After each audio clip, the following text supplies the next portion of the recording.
Hello, this is ICR Tiger from thetradingtigers.com. Today, the 2nd of July 2014, we're going to be looking at the CFDs, that's gold, SPX500, US30, GER30, and the USOIL, all on the daily chart and using the Elliott Wave analysis. Before we start, like always, please go, stop, read the disclaimer, read it at your own leisure, as well as the hypothetical performance.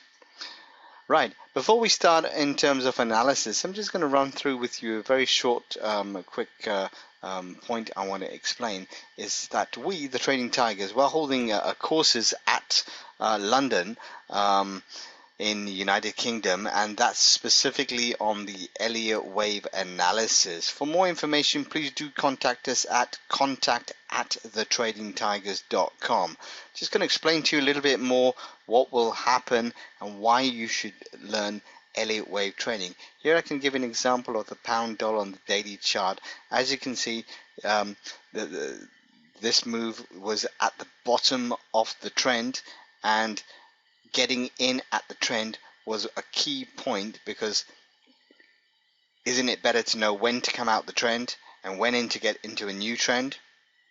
So that's the key thing, being at the beginning and capturing more of that move. And where would we put our entries? Where would we put our stop losses, right? And then where to come out and why to come out at that location, and see how much of the move that one got. 2,500 pip move. You can learn this on the Elliott Wave course in London, right? That's the beauty about Elliott Wave. What will you learn on the course? You're going to learn from basic to advanced Elliott Wave. You're going to learn about impulsive waves, corrective patterns, all different types of patterns relative to the Elliott Wave, Fibonacci and mathematical applications, rules and guidelines of the Elliott Wave, and of course, most importantly, live trading using the Elliott Wave. That's right. Okay, fine. So now, if you want any more information, please go to contact thetradingtigers.com. Now, let's move now to our analysis. What are we looking at now? We're looking at gold, right? Gold has, as you can see, has this on the daily chart, has been pushing for highs and invalidated our previous wave count.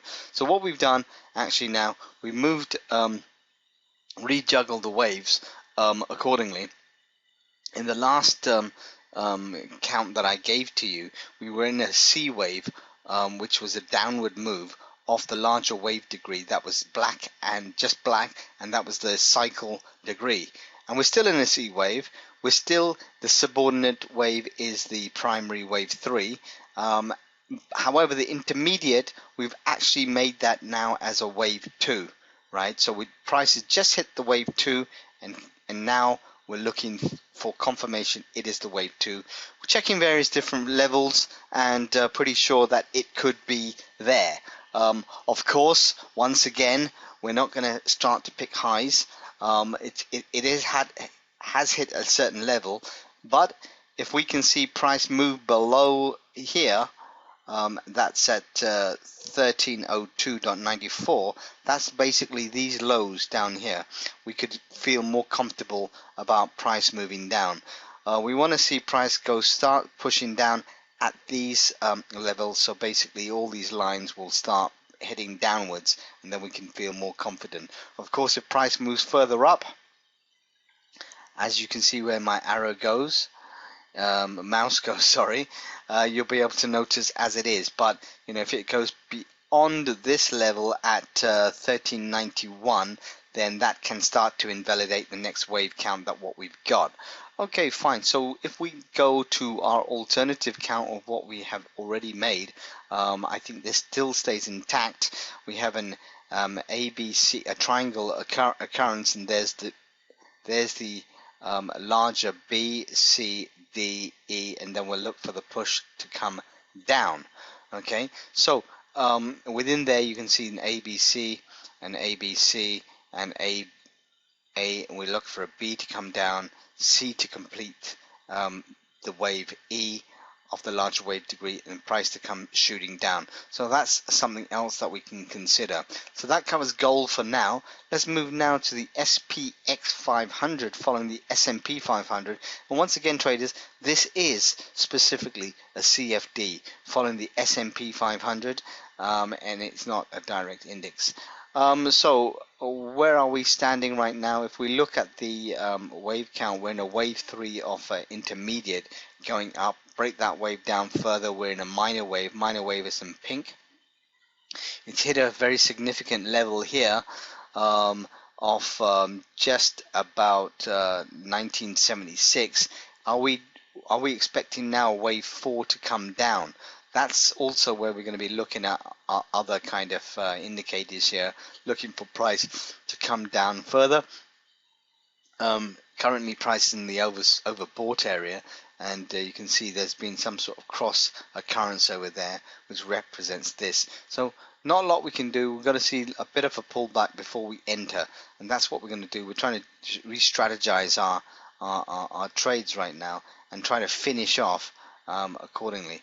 Okay, fine. Let's move to US oil. US oil quite interesting right now. People have been emailing me and saying, look, are we in a wave 4? I think not. What do they mean by the wave 4? I'll explain to you as I move to the higher wave degree. Right, so what we say here, we're in a primary wave 3. Primary is red and in circles, and then when we break that structure down, we have a 1, 2, 3 off a subordinate wave, which is the intermediate. That's in green and in brackets, and then its substructure is 1, 2, which is a minor, which is also in a wave 3 off a minor, which is pink. As you can see, there's the wave 2. Breaking that down, there's 1, 2, 3 off the minute, and then we look 1, 2, 3 off the minute. So probably I believe that the wave 3 minute has not been completed yet. Probably can see some more downward movement. How far can it go down? Probably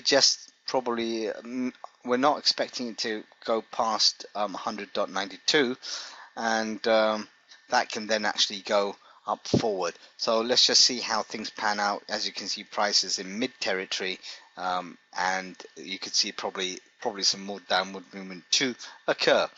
Let's now move to the US30, one of our favorite kind of situations. What we're looking at, we followed that as in the larger wave degree. We're in a wave 5 pattern, which is off the primary, which is red and in circles. Its substructure is a 1, 2, 3, and its wave 5 is primary.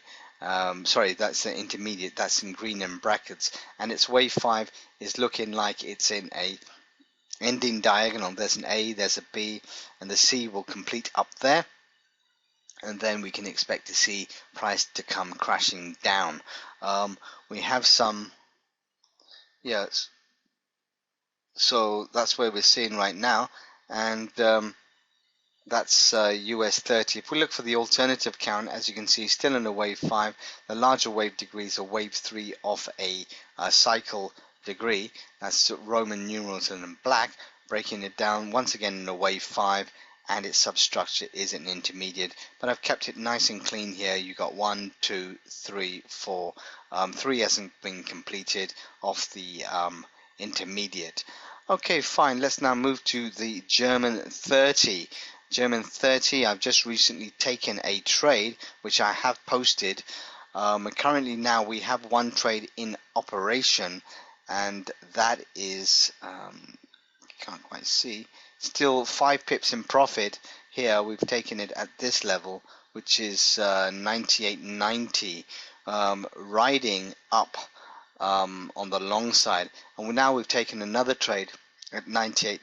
Once again at 98.90, same kind of level, sorry, 99.36. So that's what we're looking for. Stop level for one of the trades is 97.15, and the other one's 95.97.